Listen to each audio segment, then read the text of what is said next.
Hello বন্ধুরা, আপনারা কেমন আছেন? আপনাদের জন্য আবার একটি নতুন ভিডিও নিয়ে এসেছি।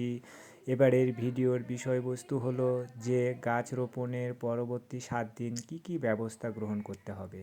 আপনারা দেখতে পাচ্ছেন আমি এখানে অনেক ছোট ছোট ইনকা গ্যান্দার চারা ও অন্য অন্য যেমন ড্যান্থাস ও পিটুনিয়ার চারা রোপণ করেছি এবং আপনারা হয়তো খেয়াল করছেন আমি সুন্দর করে নেট দিয়ে ঘিরে রেখেছি, কারণ আমার বাসার ছাদে চড়ুই পাখি এবং শালিক পাখি তারা সকালবেলায় এসে গাছের ডগাগুলো সুন্দর করে কেটে খেয়ে নিচ্ছে, এতে গাছগুলোকে নষ্ট করে ফেলছে।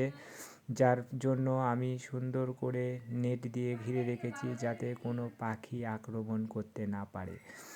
কারণ পাখি খেয়ে নিলে সমস্যা নেই, কিন্তু গাছগুলো তো একই সাইজের, একই সাথে যখন বেড়ে উঠবে, যখন একটি গাছ খেয়ে নেবে তখন ওই গাছটি আগের যে অন্য গাছের সাথে একই তালে বাড়তে পারবে না। এতে গাছের হাইট এবং ফুলগুলো আসতে একটু সময় দেরি হতে পারে। এজন্য আমি সেফটির জন্য সুন্দর করে নেট দিয়ে ঘিরে রেখেছি। আপনারাও এরকমভাবে নেট দিয়ে ঘিরে রাখবেন। হ্যাঁ, আরেকটি কথা হলো, গাছ রোপণের পরবর্তী 3 দিন শ্যামাযুক্ত স্থানে রাখতে হবে যাতে গাছগুলো পুরোপুরি সেট হয়ে যায়।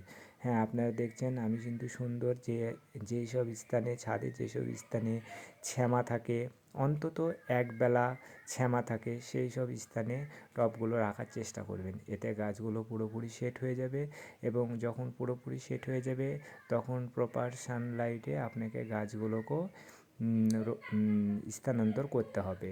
এতে গাছ পুরোপুরি বেড়ে উঠবে। আমি পরবর্তী ভিডিও আপনাদের জন্য নিয়ে আসব। তখন এই গাছগুলো পুরোপুরি সেট হয়ে যাবে, তখন আমি প্রপার সানলাইটে কীভাবে আমি এটাকে রাখবো এবং কি কি যত্ন নিব আপনাদের একে একে আমি ভিডিও দিতে থাকবো। আপনারা সবাই ভালো